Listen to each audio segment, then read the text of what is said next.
Hello, Scorpio, Sun, Moon, Rising, and Venus signs. Kamusta kayo? Sana po'y nasa mabuti kayong kalagayan. Welcome back po sa Star Tarot. Kung bago kayo rito, welcome din kayo. Thank you sa inyong support. I truly appreciate it. God bless you all. Scorpio, talent. Nako, lalabas na ngayon yung mga talents ninyo, Scorpio. There could be a lot of opportunities coming in that will highlight your talents. So, good luck to that. Kasi maaaring ipapakita nyo na ngayon, i-express nyo na yung inyong mga talento sa ngayon. So, good luck to that.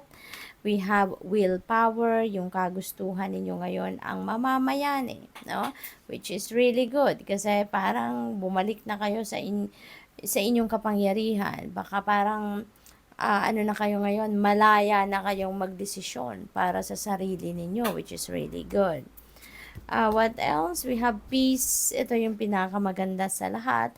Magkakaroon na kayo ng peace, makakalma na kayo, maaliwalas na yung inyong pag-iisip, ang inyong pakiramdam, magaan. Kaya napakaganda na meron na kayong peace and tranquility at may experience nyo na din, pati na din serenity sa buhay ninyo, Scorpio. So, good luck to that. What else?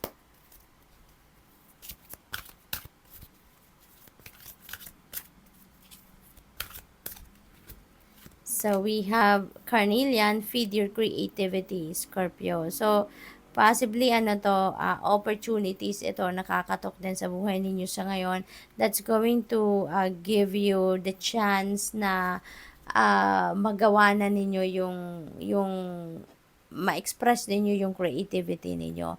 Maaaring meron dito din mga seminars, trainings, mga ganon, meetings na magdi-discuss about your creative prowess, no? So, maaaring ang iba sa inyo siguro dito, maha-hire, no? Ang inyong serbisyo at yung artistry ninyo dito ang maha-highlight or yung gagamitin ninyo. So, maaaring ganon ang ganap dyan. Or probably ang iba sa inyo dito nagte-training or nag-aaral, no? Nag-workshop para mas gumaling ang inyong artistry. Mas lalo pa ninyong mahone, kumbaga, kung ano man ang creative ano ninyo, qualities. So, we have fluorite, find peace within. Look at that. Find peace within, tapos meron tayong peace. So, most likely talaga, this is what you are seeking, no? For yourself. So, siguro ito yung matagal na ninyong minimithi na magkaroon kayo, and maybe you've done your assignment, 'di ba? You've done your homework sa bahay na talagang nakuha nyo na ngayon yung inyong peace. Siguro nagkaroon na kayo ng pagkakataon na mag-retreat, magnilay-nilay, nagkaroon kayo ng pagkakataon, nagkaroon siguro kayo ng pagkakataon dito na makapag-meditate, kaya eto na, no? Nakalma nyo na ang inyong sarili, and now you are enjoying peace, tranquility, and serenity. So, we have Golden Healer Quartz, open the door.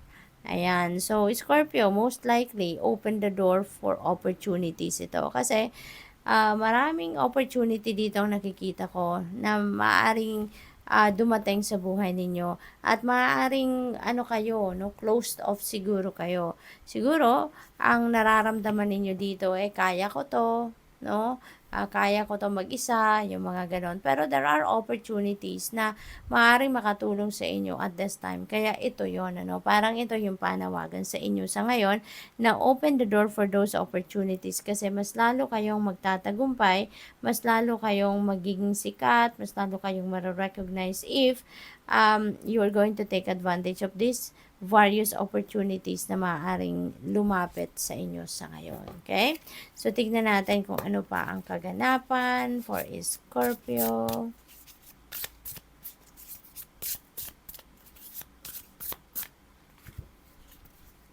We have Queen of Inspiration. Ayan na nga. This is one's energy.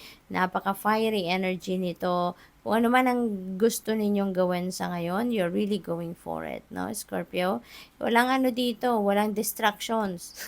Walang distractions dito. Talagang you're going to go for whatever it is that you want. You're really going to chase after it at you're not going to allow anything or anyone, no, na to get in your way. Hindi nyo hahayaang merong maging sagabal, no, sa path ninyo. Talagang gagawin ninyo ang lahat para makarating kayo doon sa tugatog ng tagumpay, which is really good, very optimistic, ang energy, very, ano kayo ngayon determined, mataas yung adrenaline ninyo, so excited din kayo, no, so this is good. We have Six of Voices, moving forward, moving on, si Scorpio, which is really good. Kasi siguro pagod na kayo doon sa dati ninyong sitwasyon. Hirap na kayo.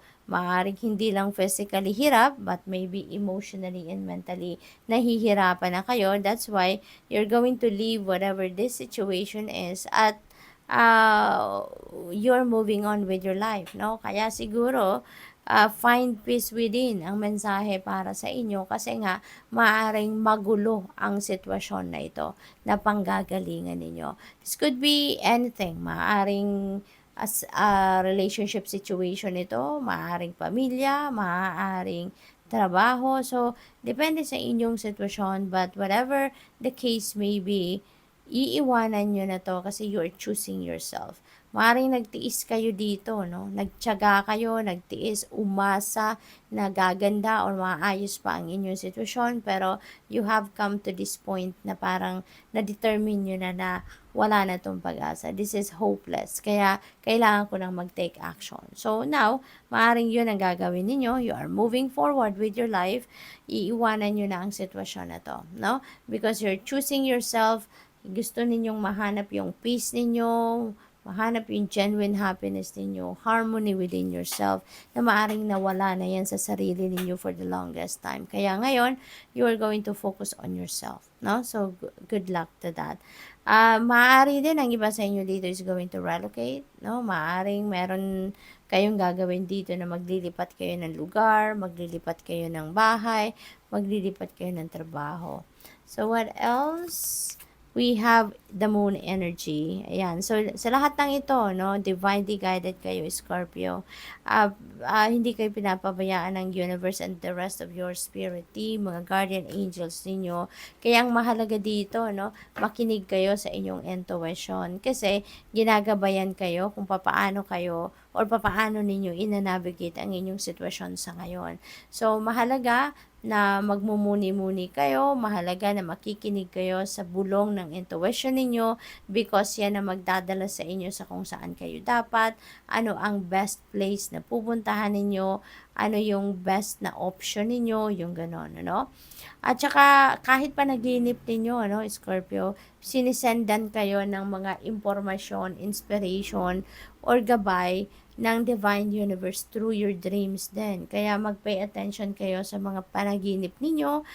Kung naaalala nyo pa yung mga elemento na nakita ninyo sa inyong panaginip, write them down on paper, i-google ninyo yan, hanapin ninyo kung ano ang symbolism ng mga elemento na nakita ninyo sa inyong panaginip because that is your guidance, that is your reference, no, sa pagtahak ninyo sa bagong daan sa buhay ninyo sa ngayon. So, good luck. Thank you for watching. Love and light. Namaste.